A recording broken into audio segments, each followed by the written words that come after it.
Even as Carnegie was building his steel empire, another transformation related to coal was already underway. A new energy carrier, electricity.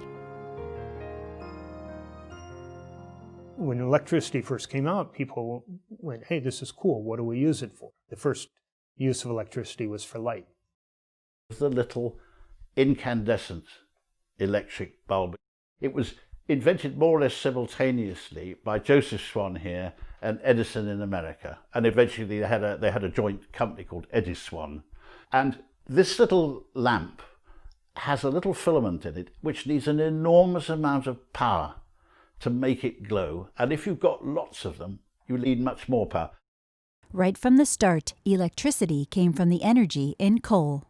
In a very real sense, electricity as an energy carrier comes right out of steam engine technology. Edison was burning coal to make steam to spin the magnets that generated electricity for his first demonstrations of electric street lighting in New York and London in 1882. Other innovators applied the technology of electrification to other uses, just as the original water-pumping steam engine was modified to run textile mills and locomotives. Electric motors spread faster than electric lighting. Electric motors first started just as a demonstration, powering small trains. As people saw that, they recognized the potential of using electricity.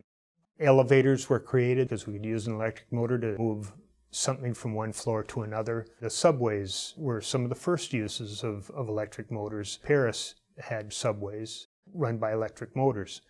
The biggest impact of electricity in the early days was the electrification of the trams, because a lot of cities at the end of the 19th century had horse-drawn trams on rails, or streetcars. And when these were electrified at the turn of the 20th century, they were much more efficient, much cleaner, and that was probably the first mass experience of electricity.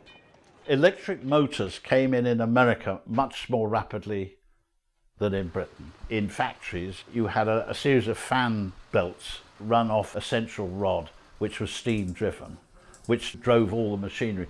This had to be replaced. So there was a big investment in getting in electric machinery.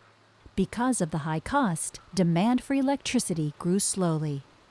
By 1930, technological advancements were making electricity more useful and more available. Demand for coal increased. Initially, electricity was entirely for the upper classes. If you generate electricity on a small scale, it's very expensive. Over time, we figured out that it's a lot more cost effective to make power in bulk in one place and effectively ship the electrons around to lots of different people at their homes and at their businesses.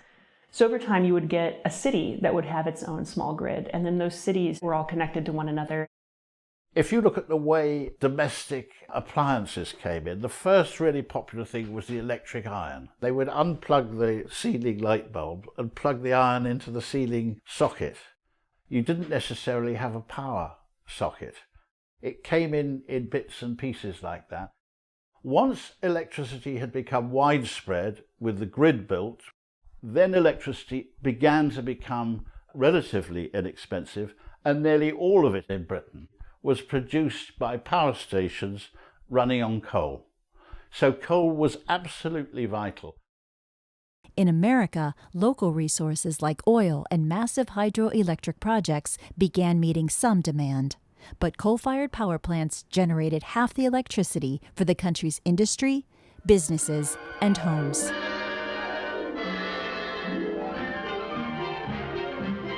Today, coal is used mainly for electricity generation around the world and in the United States.